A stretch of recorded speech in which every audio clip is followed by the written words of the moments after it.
नमस्कार मित्रों, मैं राजेश प्रजापत और फिर मैं ज्योग्राफी में एक नया टॉपिक लेकर आया हूँ जहाँ से प्रश्न बनते ही बनते हैं, जिसका नाम है राजस्थान की सिंचाई परियोजनाएं। समय को बर्बाद नहीं करेंगे, पढ़ेंगे डायरेक्ट। तो बात करते हैं हम राजस्थान की नई जल नीति कब लागू की गई थी? 2010 में। राजस्थान की नई जल नीति कब लागू की गई थी? 2010 में। सिंचाई के प्रमुख स्रोत कौन कौन से हैं? कुएँ हैं, नलकूप है, नहरें हैं, तालाब है, झीलें हैं, झरने। ये राजस्थान में क्या है? सिंचाई के प्रमुख साधन है। चलिए हम बात करते हैं राजस्थान में कुओं द्वारा सर्वाधिक सिंचित जिला कौन सा है? तो जयपुर। अगर आपसे पूछे कि राजस्थान में सर्वाधिक कुओं द्वारा सिंचित जिला कौन सा है? तो जयपुर। अब जयपुर ग्रामीण लगा लीजिए। और राज्य में कुओं द्वारा न्यूनतम यानी कम, कुओं द्वारा न्यूनतम सिंचाई किस जिले में होती है? श्री गंगानगर में। नलकूपों द्वारा सर्वाधिक सिंचाई कहाँ पर होती है? भरतपुर में। नलकूपों द्वारा सर्वाधिक सिंचाई कहाँ पर होती है? भरतपुर में होती है। कहाँ पे होती है? भरतपुर में होती है, भरतपुर में। और न्यूनतम नलकूपों द्वारा न्यूनतम सिंचाई होती है उदयपुर में। कहाँ पे होती है? उदयपुर में। नहरों द्वारा सर्वाधिक गंगानगर, हनुमानगढ़ में सिंचाई होती है। नहरों द्वारा सर्वाधिक सिंचाई कहाँ पर होती है? गंगानगर और हनुमानगढ़ में। नहरों द्वारा न्यूनतम सिंचाई होती है चूरू में। कहाँ पर होती है? चूरू में होती है। चलिए आगे देखते हैं। तालाबों द्वारा सर्वाधिक सिंचाई भीलवाड़ा में। तालाबों द्वारा सर्वाधिक सिंचाई भीलवाड़ा। झरनों द्वारा सर्वाधिक सिंचाई बांसवाड़ा। और झीलों द्वारा सर्वाधिक सिंचाई उदयपुर। तो तालाबों द्वारा भीलवाड़ा, झरनों द्वारा बांसवाड़ा, झीलों द्वारा उदयपुर और नहरों द्वारा हनुमानगढ़ और श्रीगंगानगर।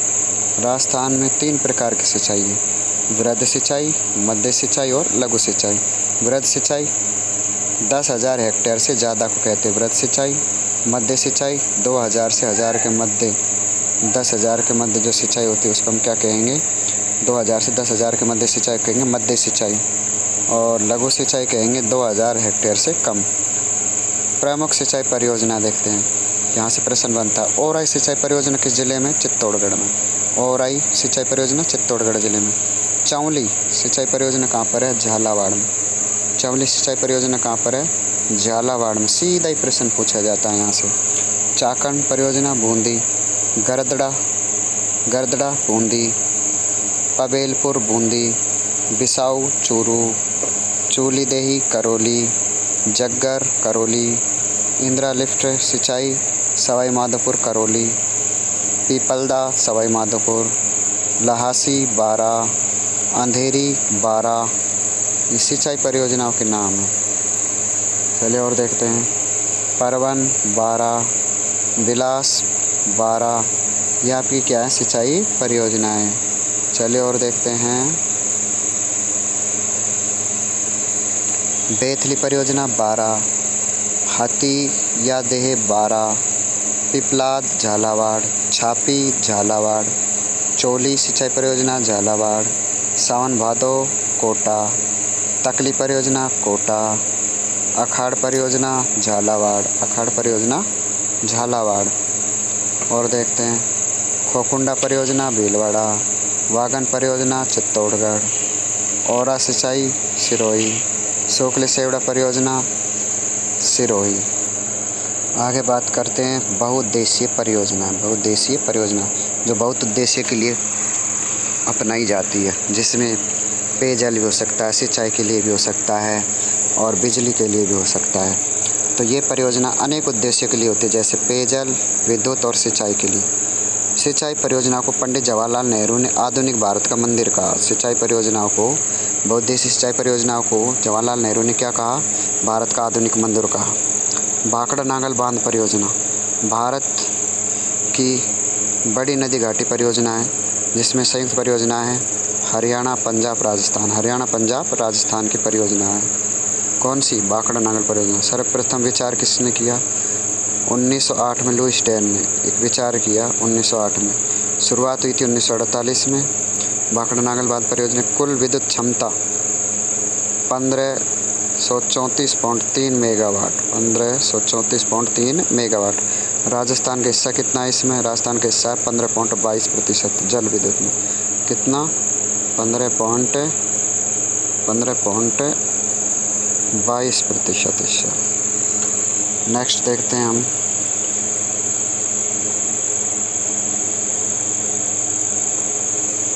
राजस्थान में सिंचाई कितनी होती है? 2.3 लाख हेक्टेयर क्षेत्र पर इससे सिंचाई होती है। इस पर 2 बांध बने, एक तो भाखड़ा और एक नांगल। तो भाखड़ा बांध ये नदी सतलज पर बिलासपुर हिमाचल प्रदेश में बना है। इसकी आधारशिला 17 नवंबर 1955 को जवाहरलाल नेहरू ने करी और राष्ट्र को समर्पित 22 अक्टूबर 1963 को जवाहरलाल नेहरू द्वारा इसको समर्पित किया गया। बांध को चमत्कारी विराट वस्तु किसने कहा? जवाहरलाल नेहरू ने। भाखड़ा बांध को चमत्कारी विराट वस्तु किसने कहा था? जवाहरलाल नेहरू ने। भारत का सबसे ऊंचा बांध 225.55 मीटर है। राजस्थान को विद्युत 227.32 मेगावाट मिलती है। सर्वाधिक सिंचाई हनुमानगढ़ को उपलब्ध होती है। वहीं देखते हैं नांगल बांध है, इसके बारे में पढ़ते हैं। नांगल बांध कौन सी नदी पर है? सतलज नदी पर, रोपड़ पंजाब में। निर्माण 1952, ऊंचाई 29 मीटर और 2 नहरें निकाली गई। एक विस्त दोआब नहर पंजाब को सिंचाई उपलब्ध कराती, एक है भाखड़ा नहर 1954 में निकाली गई, राजस्थान के हनुमानगढ़ जिले को लाभ पहुंचाती है। वहीं हम देखते हैं व्यास परियोजना। कौन सी परियोजना? व्यास परियोजना। ये व्यास परियोजना नदी व्यास पर संयुक्त परियोजना है। राजस्थान, पंजाब, हरियाणा की संयुक्त परियोजना है। इराडी आयोग 1986 में बैठाया गया। 2 चरणों में पूरी हुई। कितने चरणों में? 2 चरणों में। पडोहे बांध हिमाचल प्रदेश 20% विद्युत राजस्थान को मिलती है इससे। पोंग बांध हिमाचल प्रदेश 59% विद्युत प्राप्त करता है। और देखते हैं और जो ये बांध है ये शीतकालीन में IGNP को जल उपलब्ध कराती है। चलिए और देखते हैं चंबल परियोजना चंबल नदी पर है। चंबल परियोजना चंबल नदी पर किस की संयुक्त परियोजना? राजस्थान मध्य प्रदेश का परियोजना, जिसमें 50% हिस्सा 50 + 50% हिस्सा है। 3 चरण है इसमें। पहले चरण में गांधी सागर बांध कोटा बैराज का निर्माण हुआ 1960, राणा प्रताप सागर बांध 1970, जवाहर सागर बांध 1972। राजस्थान को विद्युत कितनी मिलती है? 193 मेगावाट। राजस्थान को सिंचाई उपलब्ध होती है 4.5 लाख हेक्टेयर और कोटा बैराज बोराबास कोटा में केवल ये सिंचाई के लिए उपलब्ध है। कौन सा? कोटा बैराज बांध किसके लिए उपयोगी है? सिंचाई के लिए। वहीं हम बात करें कैचमेंट एरिया इसका सबसे ज़्यादा है। 2 नहरें निकाली गई। दाई नहर कोटा 12 MP तक जाती है और बाई नहर कोटा बूंदी राजस्थान। अब राणा प्रताप सागर बांध रावतभाटा चित्तौड़गढ़ में है। इसकी लंबाई 1100 मीटर है। विद्युत 172 मेगावाट उत्पन्न होती है। विश्व का सस्ता बांध कहलाता है। जल भराव में बड़ा बांध है। जवाहर बांध बोराबास कोटा में, इससे विद्युत 99 मेगावाट उत्पन्न होती है। माही बजाज परियोजना माही नदी पर है। ये राजस्थान गुजरात की संयुक्त परियोजना किस की है? राजस्थान गुजरात की संयुक्त परियोजना, जिसमें हम बात करें राजस्थान का हिस्सा 45% है जबकि गुजरात का 55% है। विद्युत का 100% हिस्सा राजस्थान में मिलता है इसका। और हिस्सा समझौता जो हुआ था 1966 में राजस्थान और गुजरात के मध्य हुआ था। तो ये राजस्थान और गुजरात की संयुक्त परियोजना, जिसमें राजस्थान का 45% और गुजरात का 55% हिस्सा है। विद्युत की बात करें तो इसका विद्युत जो उत्पादन किया जाएगा या हिस्सा रहेगा उसमें सबसे ज़्यादा रहेगा राजस्थान का 100% हिस्सा रहेगा। समझौता हुआ था 1966 में राजस्थान गुजरात के मध्य। इसका निर्माण 1972 में किया गया था। लाभान्वित जिले बांसवाड़ा डूंगरपुर। सर्वाधिक लाभ मिलेगा बांसवाड़ा को। इसमें जो चरण बनाए गए तो 3 चरण थे। कौन से चरण भाई? 3 चरण। तो 3 चरणों को देख लेते कौन कौन से 3 चरण थे इसके। 3 चरणों की बात करें। प्रथम चरण माही बजाज सागर राजस्थान, इसको कहते हैं आदिवासी क्षेत्र की सबसे बड़ी परियोजना। द्वितीय कागदी पिकअप बांध बांसवाड़ा, इससे 2 नहरें निकाली गई। दाई नहर भीखाभाई सांगवाड़ा नहर जो डूंगरपुर को जलापूर्ति करती है।